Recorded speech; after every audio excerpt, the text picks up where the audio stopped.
In this video, we're going to take this file the rest of the way till we're ready to send it to the printer. To do that, we need to show some of these things that are hidden currently. We can show the lid thread, so that's going to show this. We can show the window of the lid. We can show the liquid. Right now my liquid's blue. I'm just going to change it to red to make me feel better. But that liquid, I'm actually going to set the color of it and the transparency in GrabCAD and not in KeyShot for this example, because that's it gives us a little more flexibility for right now. And then I'm going to go to the polishing layer. I need to show that as well. And it's covering up some of the cup because it has now like some double surfaces going on because it's intersecting. That's fine because I don't need it for the render. I'm going to go into this though and change that to be glass and change the color to be white, and that's it. And you can see some lines here. That's where the polishing layer is intersecting slightly with the cup. That's just fine. Next, I'm going to export this file. I'm going to go to File, Export. We're going to export as a 3MF file. We are using 3MF files because they have the geometry, the units, or the scale, the materials, and the graphics all in a single file. So you don't need to carry multiple files around. After I select the location and name it, I can say Save, and then KeyShot will come up with this dialog asking for the resolution of the graphics. And that should be at least 600 dpi because our printers have a maximum resolution of 600 dpi. And then it'll ask if you want to prefer the geometry nodes or the textures. This means that if you have a single material that has a displacement and textures on it, it's only going to export that material with one or the other. Other materials that have only a displacement or only textures, they're going to export as is, but this is going to decide for the materials that have both. I'm going to say prefer textures, even though I don't have displacements. It's just a good practice because I have textures on all my parts. And then I'm going to click on export. This may take a minute. Just give it a minute to finish that export. The export is finished, and I know that because my render is no longer paused. What I'm going to do before going to GrabCAD Print is actually pause KeyShot.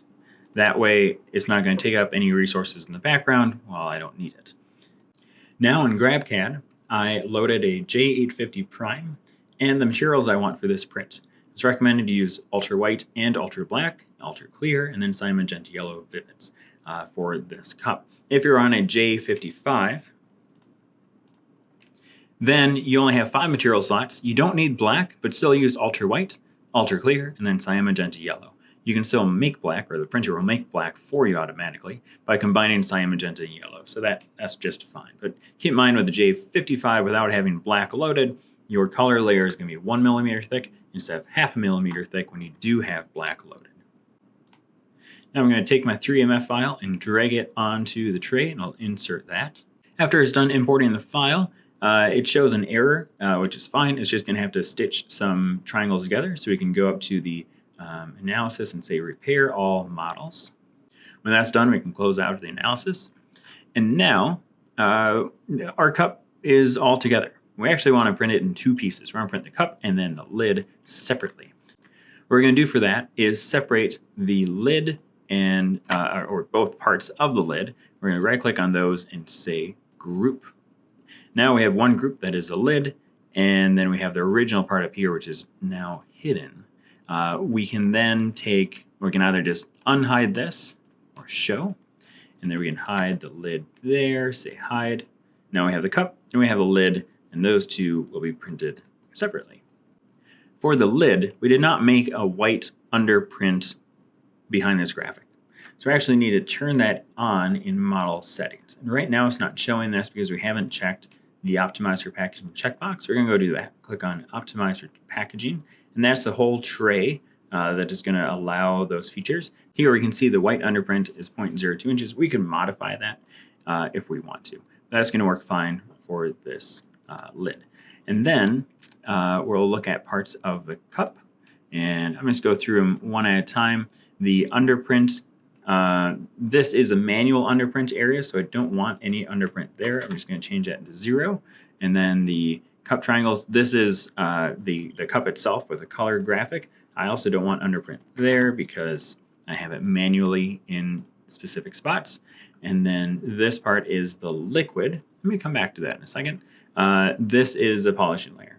Polishing layer is clear already, so actually we don't need to do anything there. The liquid, I'm going to set in the CMYK input. CMYK input, I'm going to have no cyan, I'm going to have 5% magenta and 1% yellow, and then the rest of it is going to be transparent. I need to put in numbers that add up to 100 because it's in percentages. Cyan, magenta, yellow, black, white, and transparent. Transparent will be Vero clear on the outer layer and then ultra clear inside of the part or after the color layer.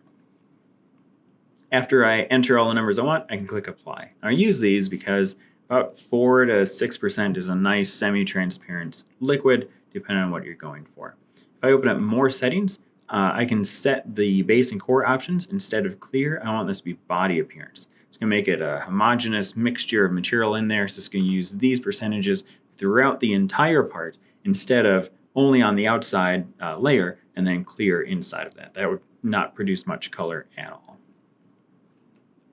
Other thing here, I want to look at priorities. So this liquid, I actually want to set the priority to be the lowest. So I'm going to set part priority to be 6.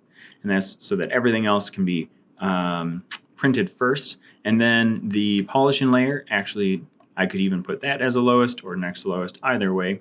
And then the underprint, the manual underprint, I need that to be the highest priority to make sure that does get printed.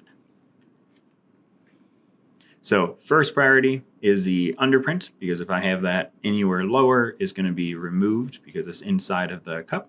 And then next is the color graphic there.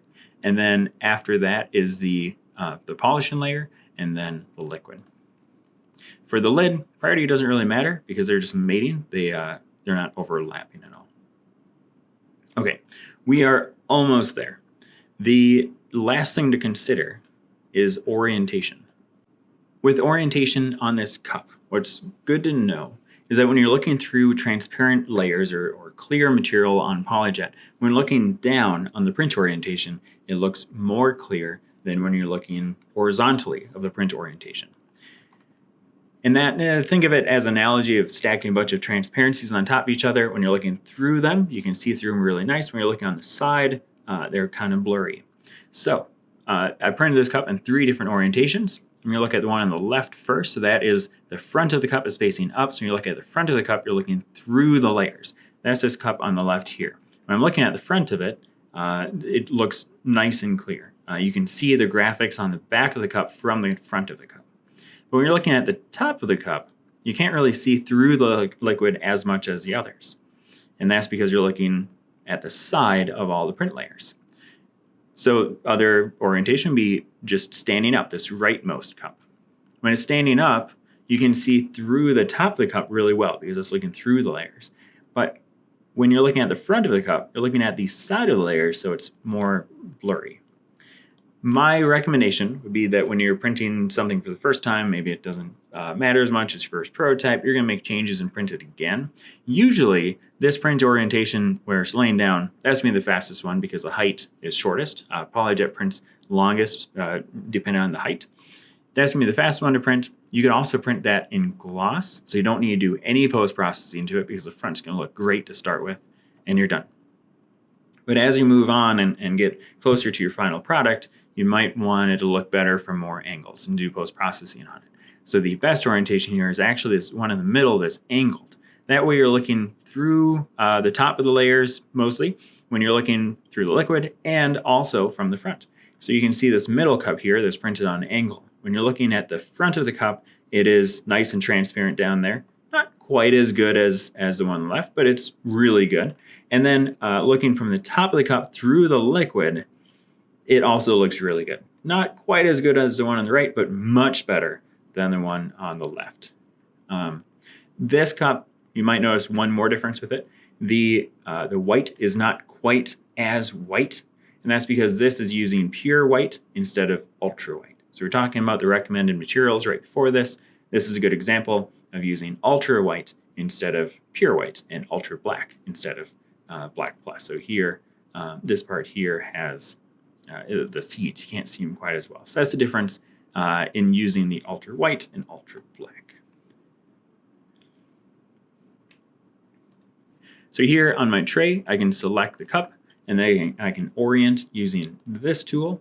The x-axis goes through the cup this way, so I can use that, let's say, to 45 degrees and use the plus or minus buttons to angle it like this.